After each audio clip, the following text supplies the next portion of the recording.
Nearing the midpoint of the season, the Orlando Magic have accomplished a lot, but some players have not until Monday night when they beat the New York Knicks. Today on Locked On Magic.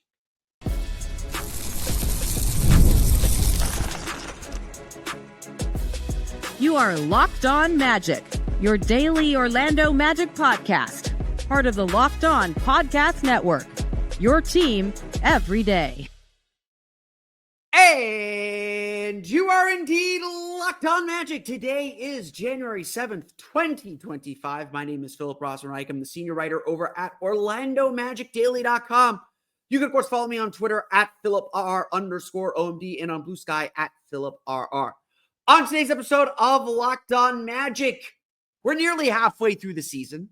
The Orlando Magic have a lot of things they can count as successful, but a few players who've struggled throughout the course of the year, they all stepped up to deliver a shocking and glorious win over the New York Knicks. We'll talk about what they did, how their seasons have gone, and how they can find redemption coming up here in just a moment. First, I want to thank you again for making Locked On Magic part of your day every day, no matter when you listen to us, whether it's first thing in the morning, whether it's right when we upload. We truly appreciate you making Locked On Magic part of your day every day, and your favorite podcast now has a daily newsletter. Locked On Magic Daily Newsletter, the one stop for ultimate team and league coverage delivered right to your inbox. Sign up for free now at LockedOnDaily.com. That's LockedOnDaily.com, and start your day with the all-new free Locked On Magic newsletter. Today's episode of Locked On Magic is brought to you by FanDuel. From big upsets to game-winning drives, the NFL playoffs are better with FanDuel. New customers can bet $5 and get $200 in bonus bets guaranteed, win or lose. Visit FanDuel.com to get started. We are nearly halfway through the season. 38 games into the season now. And a lot of what we've seen so far is kind of who this team's going to be. We know this team is going to be one of the best defensive teams in the league, and that every night their defense is going to give them a chance to win. That's how they beat the New York Knicks 103-94. Without Paolo Banchero, without Jalen Suggs, without Franz Wagner. Their defense gives them hope. The question is always whether they will score enough to make that matter. But despite all these successes, and just, they've had a lot of setbacks, a lot of hurdles to overcome with the injuries especially. But despite all this, the Orlando Magic are still fourth in the Eastern Conference, in position to accomplish all their goals. And while we could see some light at the end of the tunnel with Paolo Banchero's return imminent, and Franz Wagner maybe not as far away as we thought, but we could see that light at the end of the tunnel, this team is right where they want to be. They've accomplished a lot already, or they're on pace to accomplish a lot this season. At the same time, there is a lot to sort through. There is a lot to figure out. There are a lot of players that have not performed to expectation this year.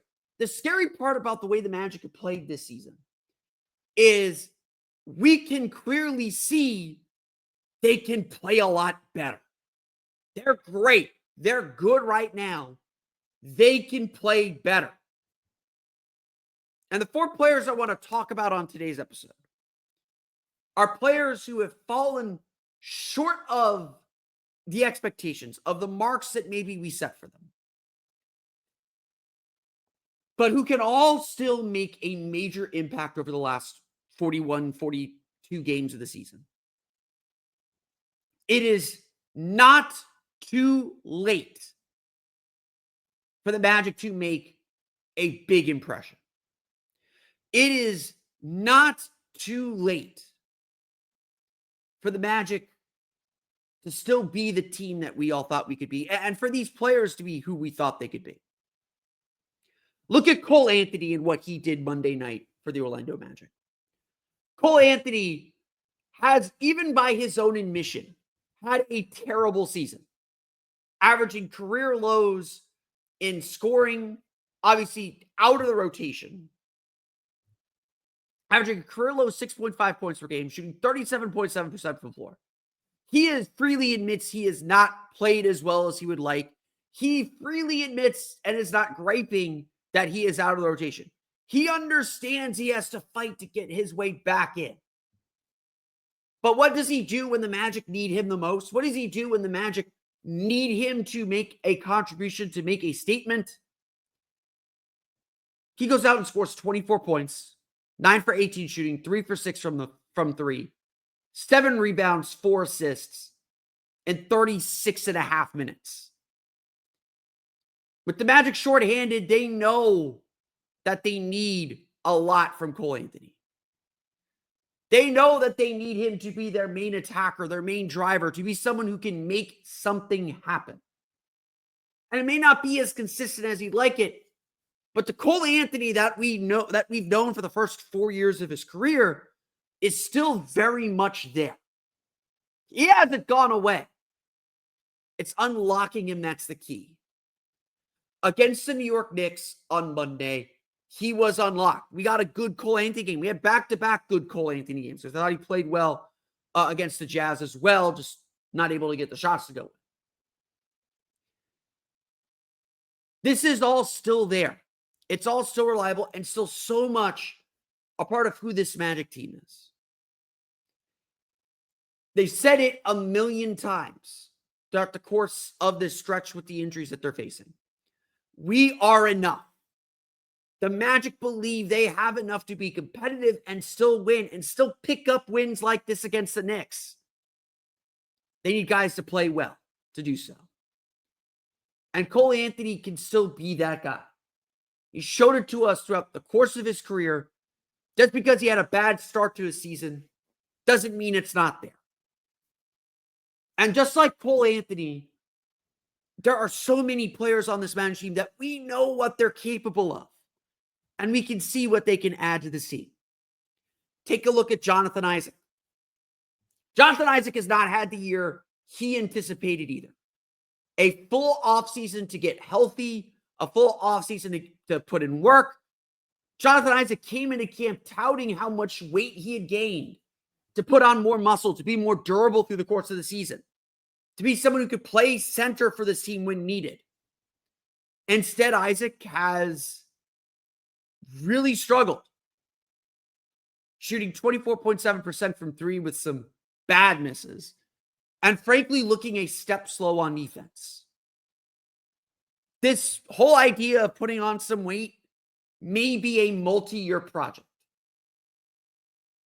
But then again, we still see hints of why Isaac can be this guy and why Isaac can still make an impact.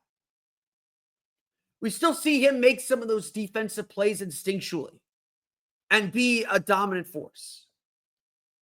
And on Monday night, he was critical to this team, surviving the early parts of the game and gaining the confidence they needed to win. Isaac finished with 13 points, just the fifth time this series scored double figures. Added 9 rebounds, including 4 offensive rebounds. He had 3 offensive rebounds like right when he got in the game in the first quarter.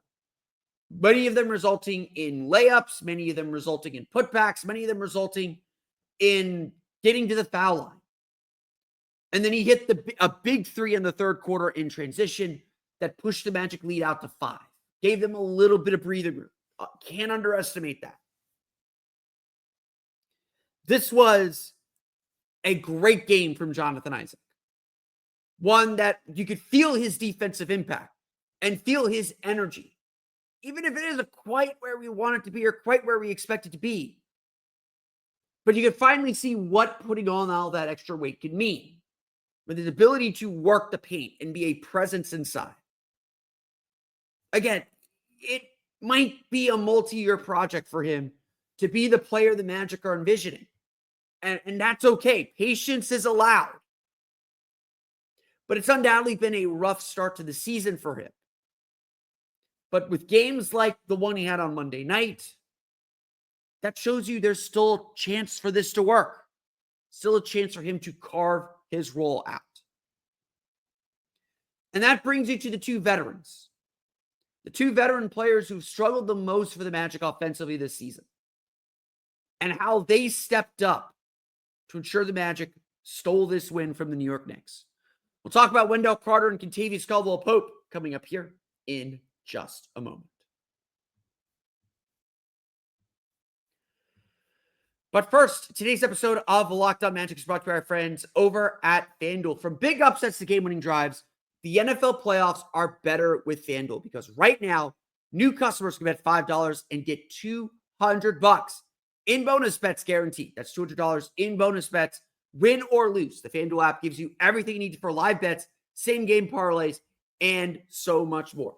To get you set for the NFL playoffs, we got the early odds on the games this weekend with the Tampa Bay Buccaneers opening up as 3-point favorites at home against the Washington Commanders, a spicy over-under of 50.5 points. In fact, the Tampa Bay Buccaneers are plus 2,200 to win the Super Bowl.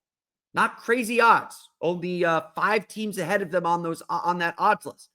We're an NBA podcast. The NBA is probably more your speed, and the Orlando Magic continue to be a team to watch in award season. Tristan da Silva has climbed to plus 4,000 for Rookie of the Year. That right now, Zach Edey, the favorite, at plus 140.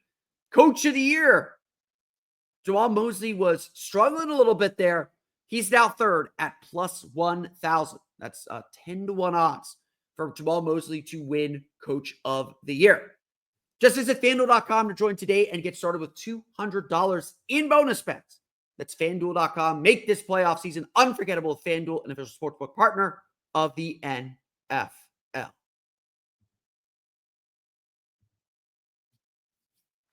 So let's talk about it. We're coming up with some hard truths today about where certain Magic players have struggled and why they still have earned some belief. Why it's not too early to give up on them. Wendell Carter has not had the year he wanted. He wanted to play all 82 games, first and foremost. And then a knee issue and then plantar fasciitis derailed them. And Carter has struggled to find his footing, pun intended. He has struggled to find his place in this team. With his struggles to shoot, he entered the game on Monday 8 for 50 from 3 for the season. With his struggles to shoot, Goga Bitadze became a clearly better option. And so you're dealing with Wendell Carter with a player who is trying to find his fit again. With a player who is adjusting to a new role on top of trying to get himself right. And the injuries have not helped because he's had to bounce between the starting lineup and going to the bench. He's had to bounce between playing alongside Goga Bitadze and not. This is a guy who needs stability, who needs to know who he's playing with, when he's playing, and what his role is within that team. He needs some space. But ultimately, Wendell Carter has to make shots. Let's not pretend otherwise. Let's not beat around the bush. Wendell Carter has to make shots to be successful. That is a big part of his game. And this has been, like so many other players, a career worst season for him. 7.9 points per game, lowest of his career. 46.6% shooting. And again, entered the game Monday shooting 8 for 50 from 3. But Carter started to find his groove again. Those numbers are heavy. It's going to take a while to erase them and make a dent in them. But Carter showed up on Monday night. He was aggressive from the beginning, getting downhill to the basket, finishing around the rim, and then, yes, hitting some mid-range jumpers. He is a good defender. May not be a rim protector, may not be a shot blocker, but he is in the right spots, freeing up space for other guys to get rebounds, even if he's not the one getting the rebounds. He is a solid player, and the Magic trust him. Even through the offensive struggles, the Magic trust him with their most important thing, their defense. Carter finished Monday night with 19 points and 4 assists. He made 8 of 11 shots on all 3 of his 3-pointers. Over the last few weeks, he's begun to show life. In his last 5 games, including Monday night, he is averaging 13.6 points per game and shooting 55.8% from floor. That's a small sample, but he's up near 10 points per game over his last 10 games as well. Wendell Carter is starting to show some consistency and starting to look like the player we know he can be, even within this more reduced role. And like so many other players on this team, whether it's Anthony Black, whether it's Cole Anthony, the message is very, very clear. Be aggressive. Be who you are. Everyone on this team is confident in what everyone else can do. That belief, that is the power of this Magic team. Wendell Carter said it after the game on Monday. He turned and looked at one of the assistant coaches during the opening win against the Heat and said, we're a good team. We got something here. Everyone can feel it. And that's why everyone's willing to sacrifice. That's why Carter is cool losing his starting job. That's why Cole Anthony is cool knowing he has to work his way back into the rotation. The Magic have selected guys and grabbed guys who want the challenge, who want to earn their keep, and who want to cheer. They want to cheer and support a winning team. The Magic have not gone away from this. They have not shied away from this. And now we're starting to see them begin to pick up steam. And like Wendell Carter, everyone is focused on the struggles from Kentavious Caldwell-Pope. And when this game came down to it, push come to shove, it was Kentavious Caldwell-Pope's big three-pointers that put the game firmly and finally out of reach. He scored 15 points, shot 6 for 10 from the floor, and 3 of 6 from 3.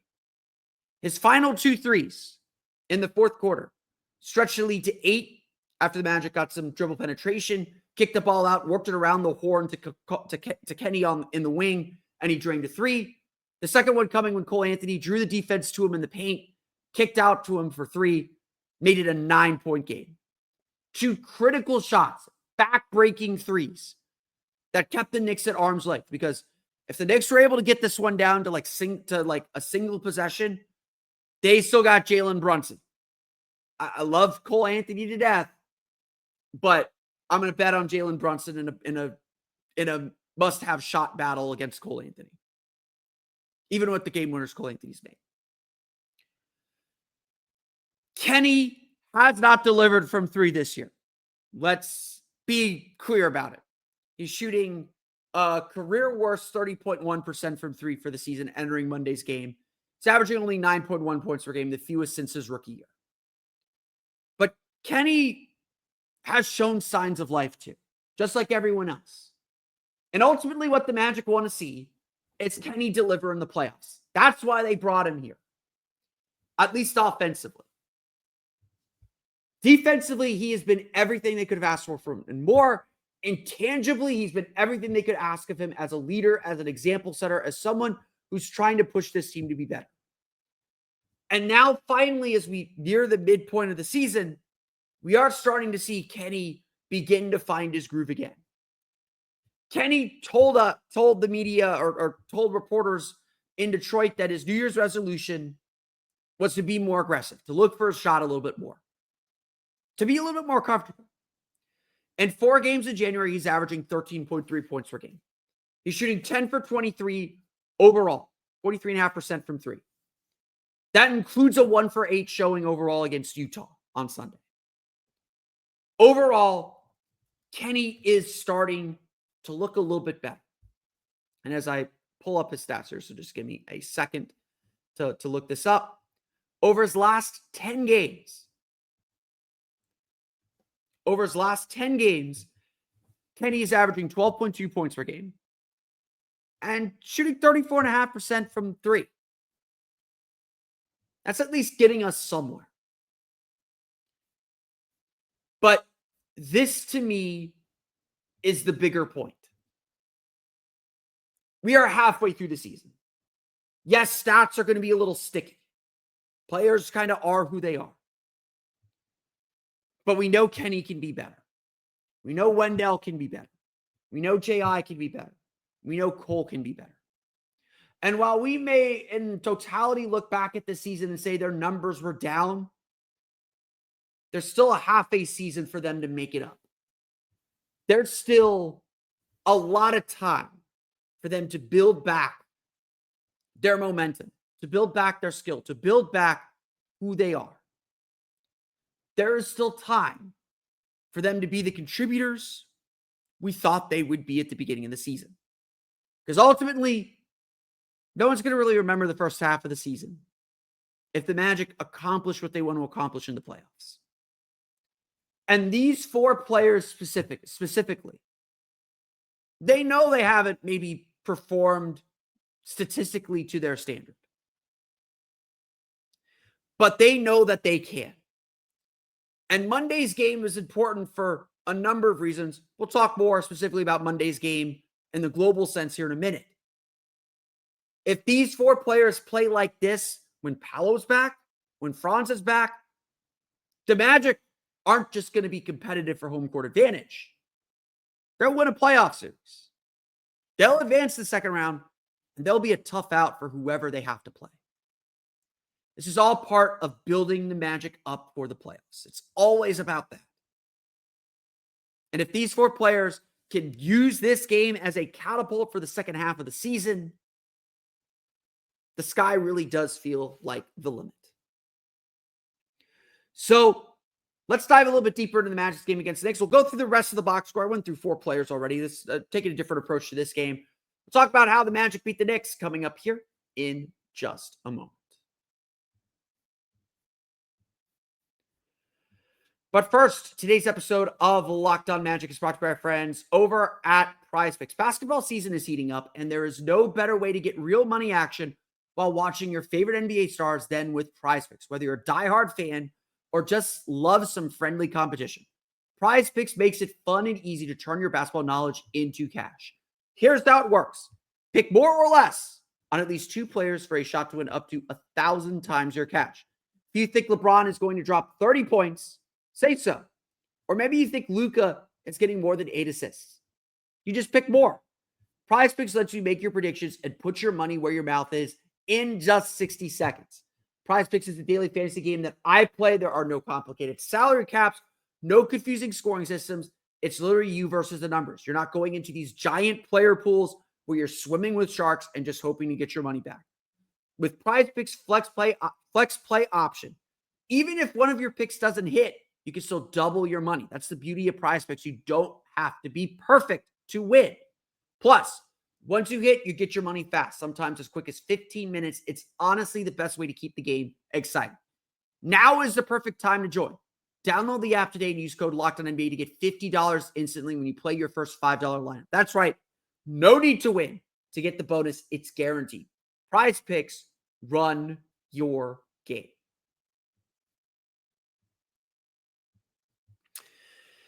I'm going to be critical of myself. Maybe I'm underplaying how big this win was. Maybe not. I mean, it's a big win. And I'm focused. I want to focus on something a little more global today about how these four players played because, Cole Anthony, Jonathan Isaac, Wendell Carter, and Kentavious Caldwell-Pope, they've done good things. And I've been beating the drum that, yes, they are still doing good things. They may not be doing everything we want them to do, but they're still doing good things. They still deserve your attention. They still deserve the kudos, the recognition. But having said all that, this is a big win for the Orlando Magic. It is, again, another statement of what this team is about and what they're capable of doing. And that should not go unmentioned. Jamal Mosley and this entire team have said it for the last 2-3 weeks since Mo Wagner's injured. We are enough. There is a strong internal belief in what this team can do. And honestly, that's what was disappointing about Sunday's loss against the Jazz. And I went into it a bunch. The Magic just didn't have it. So everything they didn't do against Utah, they did really well against New York. They were first to lose balls. Like Jonathan Isaac grabbing 4 offensive rebounds. He was not doing that against Utah. And look, Utah's a bigger team. Karl-Anthony Towns didn't play. The Magic had the advantage on the interior with Goga Batadze, Wendell Carter, Jonathan Isaac. over Jericho Sims and Precious Achiuwa.